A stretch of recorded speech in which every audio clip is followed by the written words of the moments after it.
Hi, welcome back to my channel. My name's Kyle.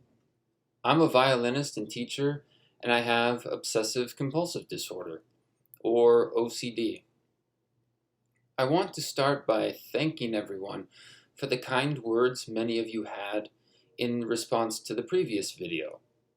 But one thing I want to quickly say before going into what I have planned for today's video is that hopefully the more I do this, and the more other people openly talk about mental health, the less this kind of thing will be seen as brave or courageous and will just start to be, well, normal.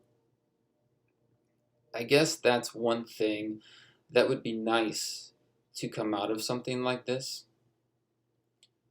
Okay, now on to today's video. Recently, I got my COVID booster. And when I was trying to come up with ideas for this video, I thought maybe people would wonder what kinds of things were going through my mind during that experience. So I decided to go ahead and talk about that. I won't talk about every detail. Instead, I'll just try to highlight some of the things that people might be surprised to hear. So, I got my COVID booster last Friday. The preparation for this began sooner. Currently, I live in a rural part of the Midwest of the United States where they haven't taken COVID as seriously as I would like, to say the least. So the only place I really felt comfortable going to get the shot was the county's public health department, because people there will wear masks without complaining. I don't like being around people without masks, let alone strangers without masks. My brain views the air like poison. Now, for the next part to make sense, you have to know a little bit about how I structure my day. A lot of my day is structured around trying to limit the number of times I feel the need to do something like wash my hands or take a shower. If you watched the last video I made, you know that one of the things that makes OCD debilitating is the amount of time the behaviors you do takes out of your day. And while my hand washing time is much shorter than it used to be, it can still take me 15 to 20 minutes to wash my hands. So, with that said, I actually thought about what I'd feel comfortable wearing to the public health department a few days before the appointment. Specifically, which pair of pants I'd feel comfortable wearing, because I might have to sit down on a chair that's been sat in by strangers. For example, I have an old pair of jeans that are starting to wear in spots, so I cannot wear those. Another thing that plays a factor in all of this planning is whether or not I feel clean. So I can't touch my dresser where my clothes are unless I feel clean enough to touch the dresser. Otherwise, it'll feel like I contaminated the entire dresser and all the clothes inside the dresser, and none of my clothes will ever be clean again unless I buy a new dresser.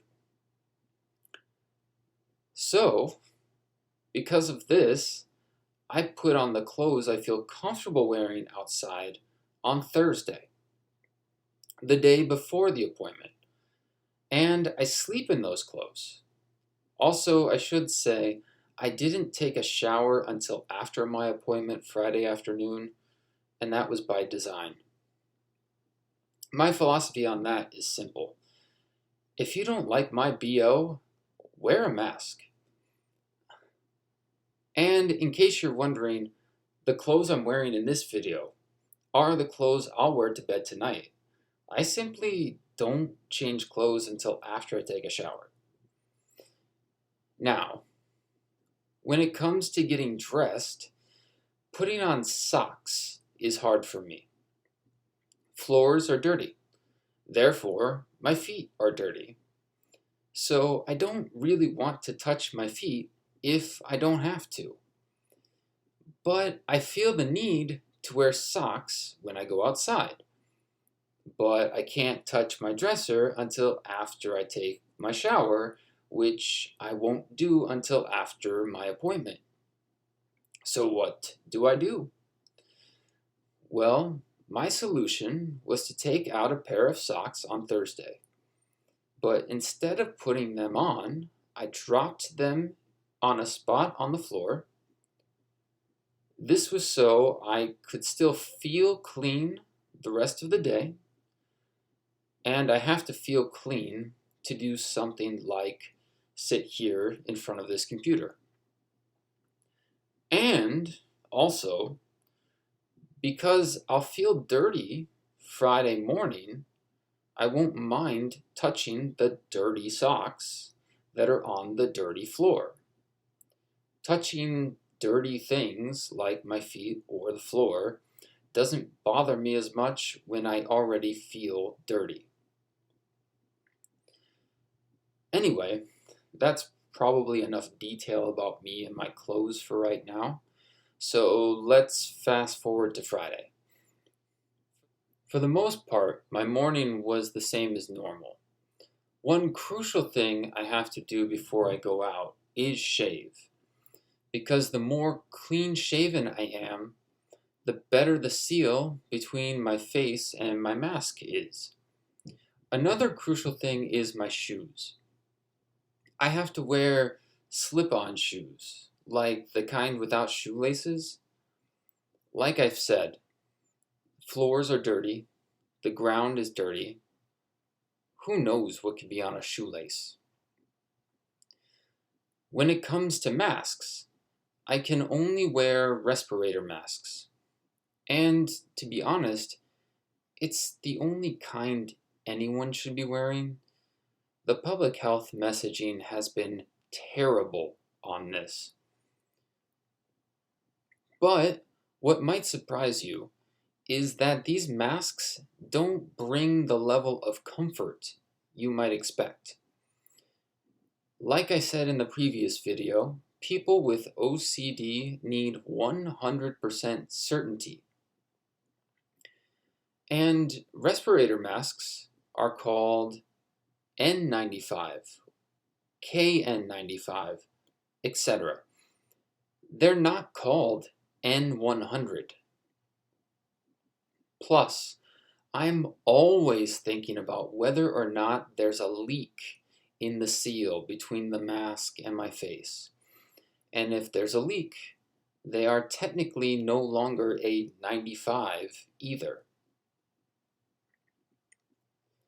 I think the last place I'll go into detail is actually getting the shot. They actually gave me the option of getting the shot outside instead of inside. So obviously, I took it. Outdoor air is cleaner than indoor air. And I was really glad I did, because the two nurses present to give me the shot wore surgical masks, not respirators. They did use hand sanitizer before putting on rubber gloves, but the last time I read a bottle of hand sanitizer, it said it killed 99.99% of bacteria.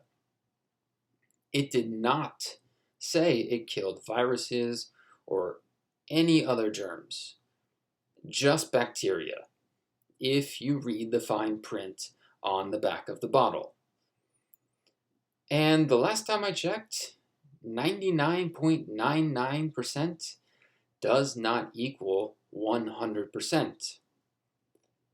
And what if the rubber gloves actually have a little hole in them where that 0.01% of germs can escape and get onto my skin, because both nurses did touch me. If the germs survived all that, they must be resilient, right? What if they mutated to be resistant to things like soap or disinfectants? I mean, it can happen. What if it's happening right now on my arm?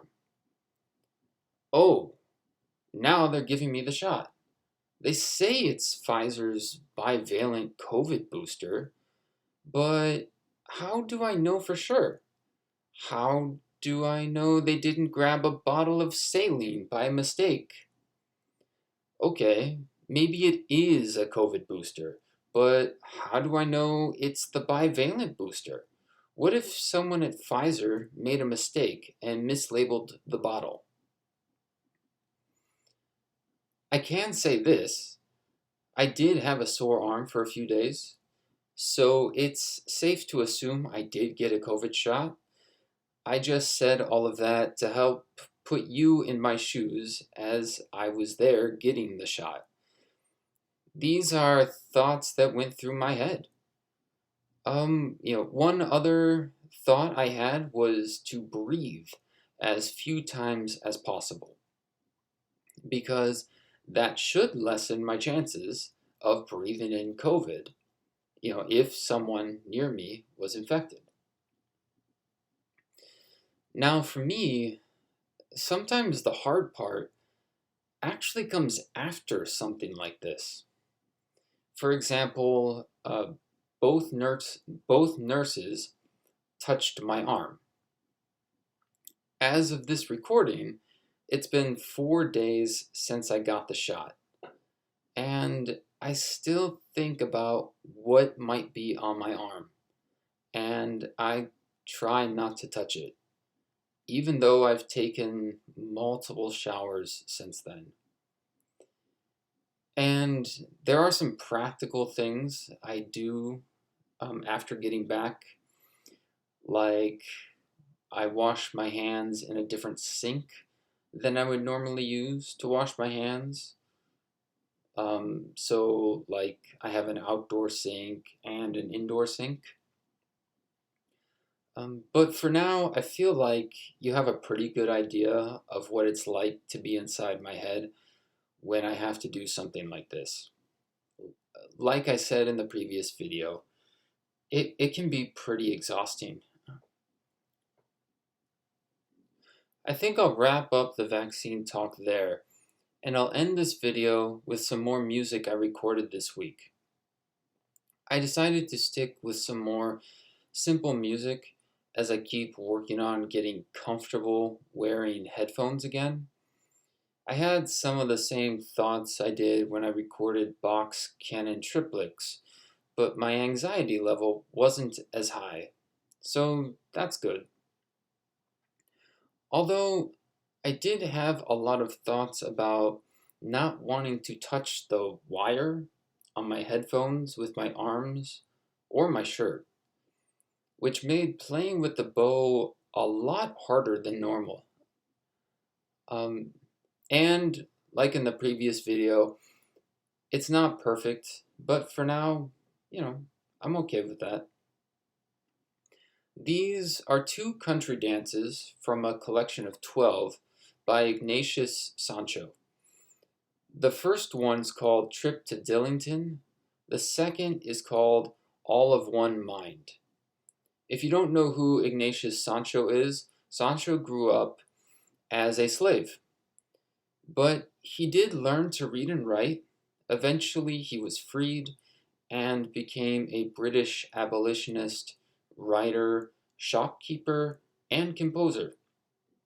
And I believe he was the first black person to publish music, at least in Western society. One last thing I'll add is that if there are any piano teachers watching, these dances were originally written for harpsichord.